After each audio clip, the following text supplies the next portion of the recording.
Hey guys, I'm Stephanie and this is Steph's Stove, and today we're making one of the easiest and best broccoli casseroles that you'll probably ever have. Now, this recipe comes from my mom and she made it all of my childhood growing up. It is easy, cheesy, and just delicious. You can have it alone as a wonderful side dish to go with your dinner. You can throw some rotisserie chicken in and make it a complete meal, and it is just super yummy. It is worthy of a weeknight, perfect for a holiday, a potluck, a family gathering, times with friends, super versatile, and absolutely crowd pleasing. So, let me show you how to do it. All right, as we get started, you need to go ahead and preheat your oven to 350 degrees. Now, since this is my mom's recipe, I'm gonna try to do it as close to the way my mom did it as possible and give a few alternates as well. And she always used her Corelle ware, so I went to the back of my cabinet and broke out one of mine that I've had for a while. Now, my mom had the little version that was, many of you may remember, seemed like it was white and had like little flowers here. Mine's just a plain white, and then I have another pattern that's kind of tan with flowers on it. But great pots, if you still have them, amazing, you can't beat them. Now, this particular size would measure to be about an 8 by 8. If you don't have something like this or another comparable 8 by 8 pan, you can absolutely bake it in a 9 by 13. It'll just adjust baking times, and I'll go over that a little bit later. Now, what we're going to do here, I'm going to take 1 stick of butter, which is half a cup, and put it in the bottom of my baking dish. Now, I like to use 1 whole stick here. My mom often would use half or 3/4 of this stick, depending on what you like. So if you want to cut back on some of the butter here, absolutely you can, but my preference is the whole stick. So I'm going to put this in the oven while the oven is preheating and we're getting everything else together. So let me pop this in the oven. All right, next thing we're going to do, we are going to go in here. Now, my mom's original recipe called for packages of broccoli, but they don't make broccoli in those little packages as much anymore. We're kind of into these steamer packets, is mostly what you see in the stores. So her original recipe asked for about 3 of those packets. If you remember, they're little square containers about like this, and probably about that high, maybe about 2 inches high, and they were chopped broccoli. So to substitute that, I'm going to be using 2 packages of broccoli florets, because I like the florets, not the other little pieces in here. And these are 12-ounce packages. Now, these were steamer bags, and normally these steamer bags, you usually steam them for about 6 minutes before, and there's a little bit of ice crystal on there, which is okay. But I microwave these to steam them for about 4 minutes, not the entire time, because they're going to continue to cook when they're in the casserole. Now, we need to chop it, so I'm going to use my little pastry cutter here, because we want them chopped as the easiest, quickest way that I can get little pieces. And so you just want to break them down some. And you'll see there's a lot of water in here.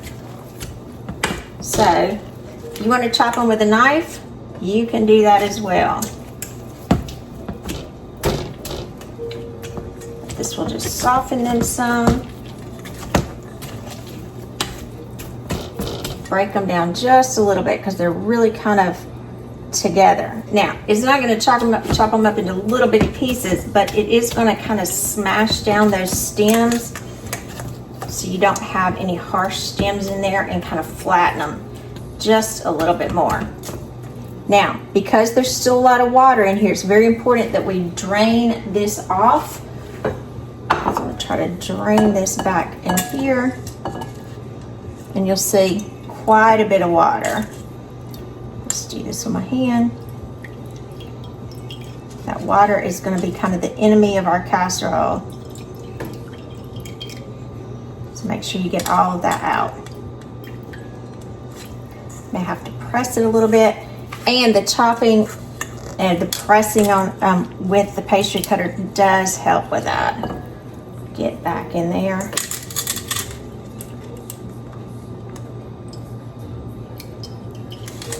My mom used to say, just when you think there's no water in there, press a little bit more, and there'll be more. Now you can run this over and let it sit in a strainer, but this will be fine. All right, so let's move this. Now wipe my hands off just a little bit. So this broccoli, I'm gonna set it to the side. And I'm gonna transfer out and get a larger bowl over here. And to this larger bowl, I'm going to add in 1 can of cream of mushroom soup. So make sure your cream of mushroom is just a traditional 1 can size is all you need for this.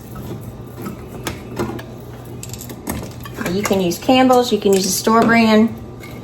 Not gonna make a huge difference because most of the store brands for this are really pretty good. You can make your own, either way, but you need cream of mushroom soup. Make sure you scrape it and get all that good soup out. All right, move that over. Next thing we're gonna add is a little bit of onion. Now, depending on what your family's onion preference is, my mom would do this with about 1 small onion. I try to go ahead and pre-chop a lot of my onions, especially during the holidays. And so this was some Vidalia onion that I had chopped. And I'm gonna and you absolutely can freeze onions. They freeze really well. So when I get a lot of onions, I chop them up, throw them in the freezer. A little bit of onion. And again, a small onion. It's all you need in there chopped up. Mix that together so it incorporates well. Then you're gonna need 1/2 cup of mayonnaise. Now you can use the mayonnaise of your choice. I'm a Blue Plate fan. That is my choice. What I grew up on. And I just love it. So that's what we always use. Mix this together. You see, this is pretty easy. Most of this stuff you may already have in your pantry. That's what makes it so good. And when they all come together, yum, yum, yum. Okay. And again, I'm just mixing well till I see that everything is combined and nothing is separate. You see a little streak of that mayonnaise. Make a little pass through again. We're in good shape. All right, I'm gonna set that to the side. Now we need 2 eggs. And your eggs need to be well beaten before you add them. So most of you know I like to crack my eggs separately just because you never know when you get a bad egg. I think I had somebody comment, they said, I've never seen a bad egg. Well, that's a blessing if you haven't, but you certainly don't want to ruin a recipe. I have had some bad eggs, and not too long ago, I think I told y'all, I had to go to my daughter's house for something, and I cracked an egg, and it was really gross on the inside. Ugh, nasty. So, I always do them separate. Now I'm just take my little Raider whisk here and whisk this up. This needs to be well beaten. All right, that looks really good. So now the eggs go to this mixture where we had our mayonnaise, soup, onions. So you get it all out. It'll help everything bind together nicely. And then carefully mix all of this together. Ooh, our oven's up to temperature, so this takes no time to put together.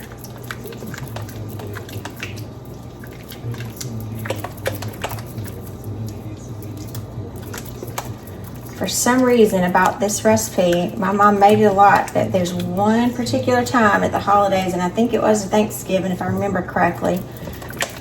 I remember my mom fixing this, and we went over to my Aunt Patsy's house, and I don't know why that memory sticks in my mind. I guess it was probably about the Thanksgiving or so before I got married, and maybe that's why. And I always remember her having it. So it's kind of just one of those sentimental things to me. Now we're gonna add all of our broccoli, and I'm gonna kind of pick this up instead of pour it. And so if I want to break some up by hand, you can.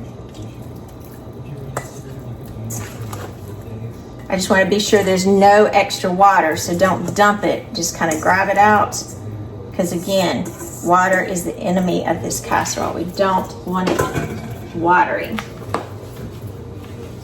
All right, and we are just going to fold this, and let me change spoons here. and get in here gently. Now, if you want more broccoli, you could add 3 packets in here. It will be fine. Just kind of depends on how much you want, but it's perfect. And like I said, if you wanted to make this an entire meal, add some rotisserie chicken to it. Beautiful, beautiful. I mean, you could have it as a complete dinner, and it is fabulous. I've done that several times. Several times. All right, that is what our mixture looks like. So our oven's up to temperature. Let me get our dish out of the oven, and let's get this assembled. All right, I just got our dish out of the oven, and our butter is nicely melted. Now we're going to put all of this into our dish. Now, I did not add any salt or pepper to this. If you want to add salt or pepper to taste, that's fine. For this particular recipe, my mom did not, and let you would salt and pepper according to taste because it is pretty flavorful.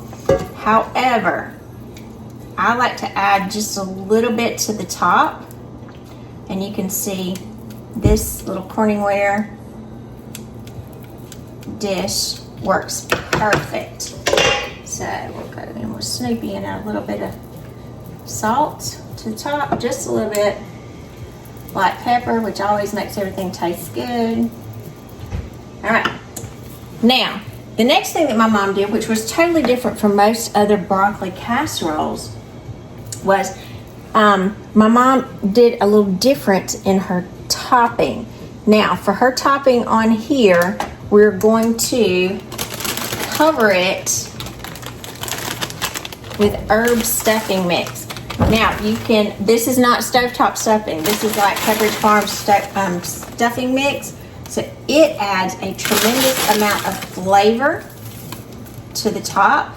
And you get the one, there's 2 particular brands. One that is a cornbread or cornmeal one, and then the other one is an herb stuffing. You want the herb stuffing. And I'm trying to get most of them that are smaller pieces, which all this is dried breadcrumbs with some of those beautiful holiday flavorings to it with the herbs like sage and so forth.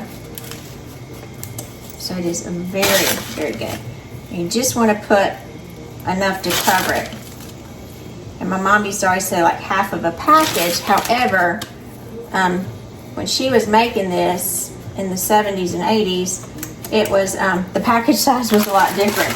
So just cover the top. Now we're going to go ahead and put this in the oven as is and bake it. I'm not going to put the cheese on until just almost at the end, so the cheese just melts over it, because we are going to add some cheese to it. But again, I don't want the cheese to cook too much. I want it to nice and melt at the end. So an 8x8 pan about approximately this size is going to bake at 350 anywhere from 45 minutes to an hour, depending on your oven. If you were doing a 9x13 dish, it would probably go anywhere from 30, maybe 35 minutes. It's longer, it would take a little less time. So let's get this popped in the oven.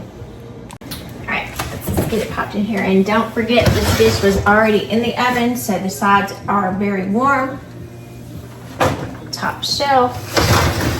Again, I'm gonna start checking this at about 40 minutes. So I'm gonna go ahead and do my timer for 40 minutes, and then we'll be right back. Our oven timer is going off. Now we are not complete with our baking, because look at that, look how pretty it looks already. I wish you could smell it. That herb stuffing mix on top. Oh, it smells so good, so good, so good. Now we are going to add our cheddar cheese to this. Move you a little closer. Now, I always shred my own cheddar cheese because it melts much better, and I use a shredder just like this, put it over it, and just shred it when the block is cold, and it will shred best. So 1 cup is about half of an 8-ounce block, or about 4 ounces of cheese shredded. I'm going to put this right on top very carefully.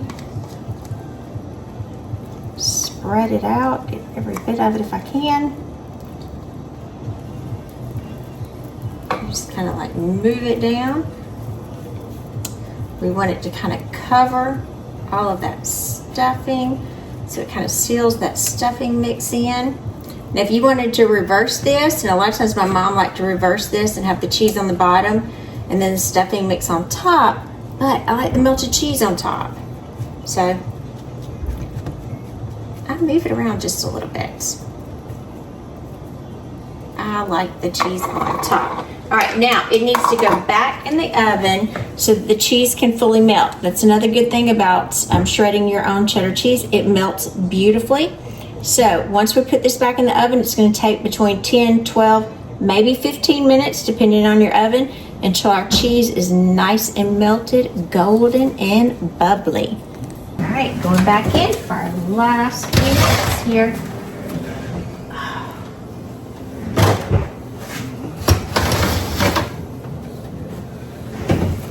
Do you mind? Mine will take 10 minutes. All right, our timer is going off. This is gonna be good. Ooh, perfection, perfection. Look at that beautiful broccoli casserole. Bubbly goodness. Wonderful, freshly grated cheese melts. Just beautiful. Look at that. Now, this does need to sit for just a few minutes and cool down, and then we're gonna dive in and taste it. All right, this has been cooling for just a few minutes, and now it's our favorite time. It's time to dig in. Go into these corners. Look at this. Look at that beautiful casserole. Look at that. Look at that cheese. That's what we want. Beautiful. It's tender, delicious. Look at that. Yummy. I'm Stephanie. This has been Steph's Stove, where today we made my mom's broccoli casserole. This is a southern, creamy, cheesy broccoli casserole that is just delicious. It smells so good.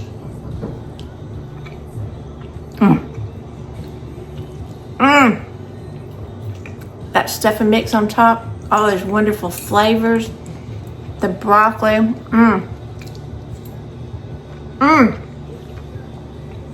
That's satisfying, delicious, and guaranteed to have them coming back to the table. So, give us a thumbs up, click that subscribe button for more great content like this. Steph's Stove, we're making memories, one dish at a time. Thanks for watching, guys. I hope you love the recipe and have a wonderful day.